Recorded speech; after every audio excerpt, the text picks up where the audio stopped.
Teman-teman, siapa yang bilang KPK nggak berani periksa orang pajak? Nah, KPK gas terus nih ya dalam kasusnya dugaan gratifikasinya si si Muhammad Hanif ya, yang diduga oknum pajak yang terima gratifikasi mungkin sekitar 21,5 miliar kalau nggak salah ya.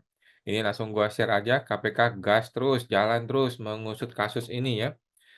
Usut kasus pajak, KPK panggil bos PT Wildan, Saskia, Falasindo, dan Bahari Buana. Oke, ini Falasindo ya, berarti ini adalah money changer ya, money changer yang biasanya tempat untuk ya oknum-oknum itu untuk cuci uang atau untuk tukar duit. Jadi kalau ada duit 10 miliar yang mungkin segede ini gitu ya, dia ganti menjadi falas ya paling segede segini doang gitu ya. Ganti pakai falas kemudian dengan menggunakan metode falas sehingga dia akan terbebas dari transfer-transferan, makanya dia pegang uang tunai kan. Cuman perusahaan falas yang betul itu seharusnya eee, tidak menukarkan falas tanpa ada KTP. Jadi pasti ada KTP. Nah, kemungkinan dia pakai KTP orang lain jangan-jangan ya. Bahari Buana ini mungkin ya, mungkin, perikanan nih Bahari ini ya. Tanggal kapan ya, baru baru berapa jam yang lalu ya.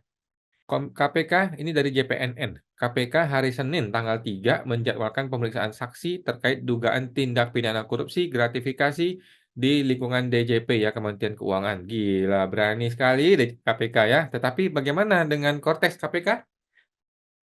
1.300 triliun loh KPK, Korteks loh, Korteks. Apakah belum diperiksa oleh KPK? Mereka yang diperiksa adalah Direktur PT Wildan Saskia Falasindo Ohim, Direktur Utama PT Bahari Buana Citra ya, tahun 98 sampai 2019. Wah, jadi dia sudah resign teman-teman ya. Orang ini sudah resign 5 tahun yang lalu, tetapi sekarang baru dipanggil. Inilah maksud gua, janganlah berbuat hal yang aneh-aneh karena karma lu akan datang bisa 5 tahun lagi ketika lu sudah resign, udah pensiun, dipanggil gitu ya. Jadi usahakan kita tidak berbuat kejahatan apapun kalau bisa ya. Ibu rumah tangga Rita Kusumandari. Oke, siapa ini Rita Kusumandari? Pemeriksaan dilakukan di gedung KPK ya, kata juru bicara KPK Pak Tesa. Ini Pak Tesa terkenal sekali sekarang.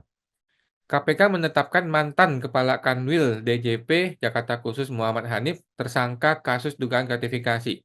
KPK menemukan bahwa Hanif menerima gratifikasi dalam bentuk total 21,5 miliar. Luar biasa ya. Gile 21 miliar, Bos. 20 miliar kalau lu taruh di SBN dengan bunga 6% itu dapat berapa itu? 100 juta sebulan, Bos. 100 juta satu bulan, Bos. Gila ya. Nggak ada puasnya nih orang. Salah satu modus yang terungkap adalah permintaan sponsorship untuk fashion-nya si Pak Feby Bu Feby ya, anaknya dia.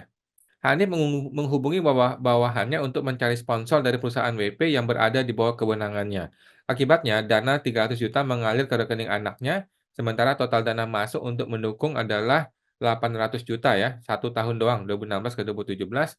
Selain itu, Hanif diduga menerima sejumlah uang dalam bentuk valuta asing dari beberapa pihak melalui perantara. Nah, ini dia yang PT Falas tadi ya. Yang kemudian ditempatkan dalam deposito di BPR. Pada bego sih. Koruptor zaman dulu tuh pada bego-bego ya.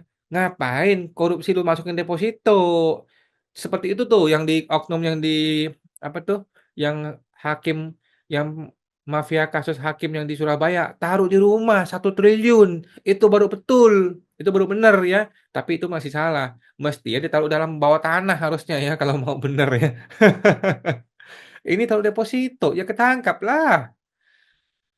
Aduh, zaman dulu ya, ini koruptor koruptor old style ya, masih bodoh ya. Kalau zaman sekarang koruptor pada pada hebat ya, nggak ada tuh main transfer-transferan, semuanya cash tunai ya. Tapi di Konoha teman-teman ya, kalau Indonesia tuh nggak ada koruptor yang gue tahu ya. Dengan total transaksi 14 miliar, buset.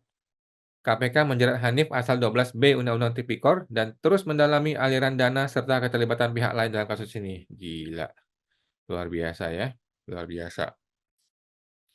Seperti itulah teman-teman ya, dan ternyata KPK ya diam-diam tapi berani ya, KPK juga berani menurut gue, dan kita akan nantikan terus bagaimana KPK berani nggak memeriksa oknum-oknum di kasus Korteks. Di kasus Korteks yang menghasilkan barang abal-abal namanya Cortex ya, yang sampai hari ini, sekarang udah tanggal 4 Maret ya, gua syuting tanggal 4 Maret, masih error, masih kacau balau, apa yang di-input dengan apa yang keluar barangnya beda. Apa yang gua dapat dari customer atau dari supplier, begitu masuk ke sistem, barangnya beda. Ketika gua sudah mau bayar, mau lapor, hasilnya beda, hitungannya beda. Ampun-ampunan, ini barang sampah kok bisa begitu coba.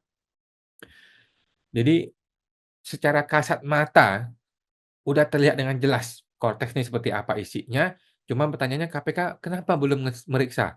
Jadi cuma ada 2 kemungkinan, Cortex ini cuma ada 2 kemungkinan. Kemungkinan pertama ada KPK sudah periksa, sudah gerak, cuman kita belum tahu. Kemungkinan kedua adalah KPK mau periksa, tetapi ada oknum-oknum yang mencegah. Entah oknum presiden, entah oknum menteri keuangan, entah oknum, siapa-siapa yang berkuasa ya, yang mencegah KPK untuk bergerak lebih lanjut. Karena kalau ini kebongkar, ini bergerak, satu gerbong masuk penjara semua jedong. Kalau Menkeu sampai masuk penjara, bagaimana negara kita ini bisa goyang. Nah, kira-kira begitu ya. Jadi KPK juga mesti berpikir berhati-hati karena ini sudah menyangkut Menkeu ya, oknum Menkeu. Dan juga oknum presiden, ingat ya, oknum presiden karena yang bikin perpresnya adalah oknum presiden. Jadi hati-hati KPK ini, tetapi menurut gua nggak perlu terlalu berhati-hati lah ya. Kalau emang salah tangkap aja ya. Seperti di Korea Selatan, presiden ditangkap nggak ada masalah ya.